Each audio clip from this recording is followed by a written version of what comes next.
এদিক ওদিক এদিক ওদিক করছিস, বলুন দাদা কি লাগবে? আমরা এখন দোকানদার হয়ে গেছি, বলুন কি জার্সি নেবেন? দোকানদারের পাশে কমলা রঙের রিয়াল মাদ্রিদ কবে ছিল ভগবান জানে। আরে আধ ঘন্টার জন্য কাজ পেয়েছি, কাজ দেয় না, মানে পশ্চিমবাংলার কাজ। कौन सा? बैंकॉक का। बैंकॉक का आपका कौन सा team? Message free, massage massage free. क्या है क्या करके? हाँ करवाए, नहीं वो वीडियो में देखे हैं। करवाए हो? बैंकॉक गया, मैं बैंकॉक से मन लगा। वो बैंकॉक जाके मसाज भी करवाए हो? नहीं बड़ा भाई। अच्छा अच्छा वही पूछ रहा हूँ। ক্লিপিংসটা তো দেখেই নিলে, যদি ফুল ব্লগটা দেখতে হয় তাহলে অবশ্যই ভেতো ব্লগসে যাও, ডেসক্রিপশনে লিংকটা দেওয়া আছে।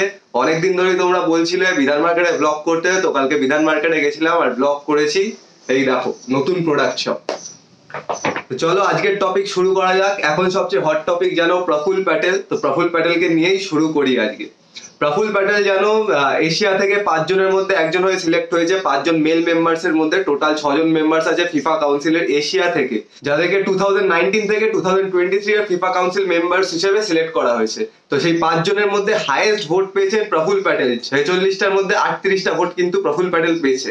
আর ইন্ডিয়া থেকে প্রথম মেম্বার যে ফিফা প্যানেলে সিলেক্ট হয়েছে। প্রফুল প্যাটেলের সাথে আরো যারা 4 জন সিলেক্ট হয়েছে তাদের নামগুলো বলে দিচ্ছি, তার সাথে স্ক্রিনেও দেখে নাও। সবার প্রথম হলো Saud A Aziz M Al Mohannadi, বিশাল বড় নাম, ইনি হলো কাতারের। তারপর আছে মারিয়ানো ভি আর্নেটা জুনিয়র ফিলিপিন্সের, এইচ ই ডু জোয়াচাই চায়নার, আর মিস্টার কোজো তাশিমা জাপানের। তো এরা 5 জন মেল মেম্বার সিলেক্ট হয়েছে, আর একজন ফিমেল মেম্বারও সিলেক্ট হবেন। টোটাল 6 জন মেম্বার থাকবে এশিয়া থেকে ফিফা কাউন্সিলে। তো ফিফা কাউন্সিলে সিলেক্ট হওয়ার পরে মিস্টার প্রফুল প্যাটেল অনেক কিছু বলেছেন।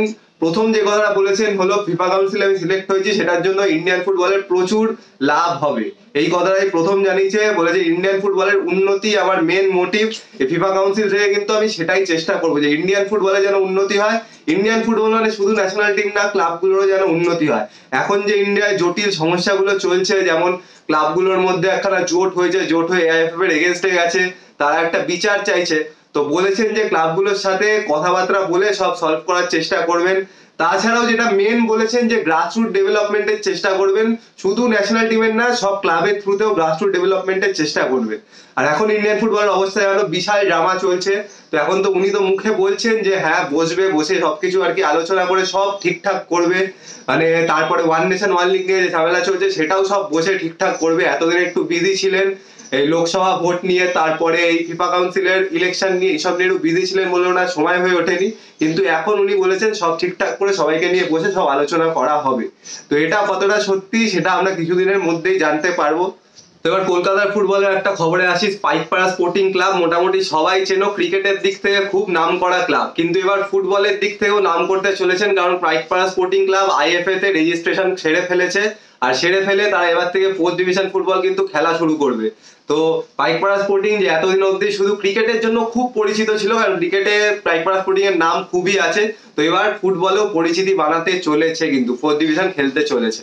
তারপরে আসি ইন্ডিয়ান মেন্স ন্যাশনাল টিমে। কিংস কাপের ডেট মোটামুটি ফিক্স হয়ে গেল, 5 থেকে 8 জুনের মধ্যে খেলা হবে। ফিক্সচার এখন আউট হয়নি, কিন্তু এটা মোটামুটি কনফার্ম যে 5 জুন থেকে 8 জুনের মধ্যে খেলাগুলো হবে কিংস কাপে।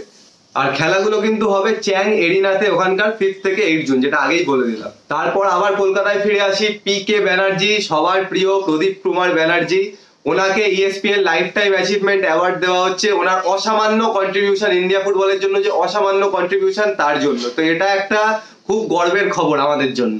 তারপরে আসি ইন্ডিয়ান আন্ডার 17 ওয়ার্ল্ড কাপ নিয়ে। আন্ডার 17 ওয়ার্ল্ড কাপ 2020-তে এখানে হতে চলেছে জানো, তার জন্য 4টে ভেনিউ কিন্তু অলরেডি সিলেক্ট হয়ে গেছে। তো 1 নম্বর অবশ্যই আছে আমাদের বিবেকানন্দ যুব ভারতী ক্রীড়াঙ্গন কলকাতাতে, তারপর আছে ফাতোরদা স্টেডিয়াম গোয়া, তারপর আছে ডিওয়াই প্যাটেল স্টেডিয়াম মুম্বাই, আর লাস্ট হলো কলিঙ্গা স্টেডিয়াম, যেখানে এখন যেন সুপার কাপ চলছে উড়িষ্যাতে।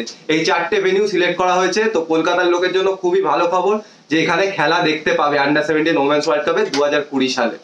তারপর আছে আরেকটা খবরে, রিয়াল কাশ্মীরকে কাশ্মীরের গভর্নমেন্টের তরফ থেকে মানে স্পোর্টস যে ডেভেলপমেন্ট করার জন্য সেই জন্য 2 কোটি টাকা কিন্তু দেওয়া হয়েছে। সেই জন্য কিন্তু কাশ্মীরের বাকি টিমগুলো একটু মানে খেপে গেছে, যেগুলো গভর্নমেন্ট স্পন্সার্ড টিম, মানে গভর্নমেন্টের যেগুলো টিম এখানে যেমন আছে, যেন পুলিশের টিম আছে, তারপরে আর্মির টিম আছে, গভর্নমেন্টের টিম এগুলো, তারপরে ফুডের টিম আছে। তো কাশ্মীরেও এরকম নানান টিম আছে, তারা কিন্তু খেপে গেছে, কারণ ওখানে প্লেয়ারদের ঠিকঠাক স্যালারি দেওয়া হয় না, যে কোনো রকমের ক্লাবগুলো চলে, এদিকে সেই ক্লাবগুলোকে হেল্প করার জায়গায় রিয়াল কাশ্মীরকে ওদের গভর্নমেন্ট হেল্প করছে। এটা কিন্তু একটা প্রাইভেট অর্গানাইজেশন, যেটার কিন্তু অলরেডি ওদের কিন্তু মানে দুজন ওনারের যথেষ্ট টাকা আছে, একটা ক্লাব চালানোর মতো স্পন্সর আছে, সবকিছুই আছে। তো কাশ্মীরের বাকি ক্লাবগুলো এখন খুবই ক্ষুব্ধ, মানে যারা গভর্নমেন্ট ক্লাব, কারণ হেল্পটা করা উচিত ছিল তাদের, কারণ তাদের স্যালারি পাওয়াই যায় না বলতে গেলে। তো এই নিয়েই একটুখানি ক্ষুব্ধ। তো এটাই একটা নিউজ ছিল, বলে দিলাম। তো এই মোটামুটি ছিল আজকের নিউজ। প্রফুল প্যাটেলের ব্যাপারে তো বললামই, উনি ক্লাবের ঝামেলা সব মেটাতে চান। এই তো জানা যাচ্ছে সিলেকশন হওয়ার পরে এফসি কাউন্সিলে, মানে ফিফা কাউন্সিলে এফসি থেকে সিলেকশন হওয়ার পরে এটা জানা যাচ্ছে। কিন্তু অনেক জায়গায় কিন্তু রুমার আছে যে মানে এআইএফএফ খুবই ক্ষুব্ধ এই 7টা ক্লাবের ওপর, কারণ তারা খেলেনি সুপার কাপ আর তার জন্য বিশাল লস হয়েছে এআইএফএফ এর। তো দেখা যাক এরপরে কি হয়, কোন দিকে যায় জিনিসটা। ভালো দিকে গেলে তো খুবই ভালো, ইন্ডিয়ান ফুটবলের ডেভেলপমেন্ট হবে। আর ওয়ান নেশন ওয়ান লিগটা যত তাড়াতাড়ি মানে সামলে একটা প্ল্যান করে ঠিকঠাক করা যায় তত ভালো। তো দেখা যাক, আমরা আশা করছি প্রফুল প্যাটেল একটা ভালো জায়গায় সিলেক্ট হয়েছে এবং ইন্ডিয়ান ফুটবলের ডেভেলপমেন্টের জন্য কাজ করবে, পলিটিক্স না করে। তো এই ছিল আজকের মোটামুটি নিউজ, আজকের আপডেট। তো আবার আমরা কোনো নিউজ পেলে সেটা অবশ্যই ভিডিও বানিয়ে তোমাদের জানাবো। তো ভিডিওটাকে অবশ্যই লাইক করো, শেয়ার করো, আর চ্যানেলটাকে তো সাবস্ক্রাইব অবশ্যই করবে। আর এরকম ডেইলি আপডেটস পাওয়ার জন্য বেল আইকনটাকে টিং টং করে দিও। তো আর কি বলবো, এখনের জন্য টাটা।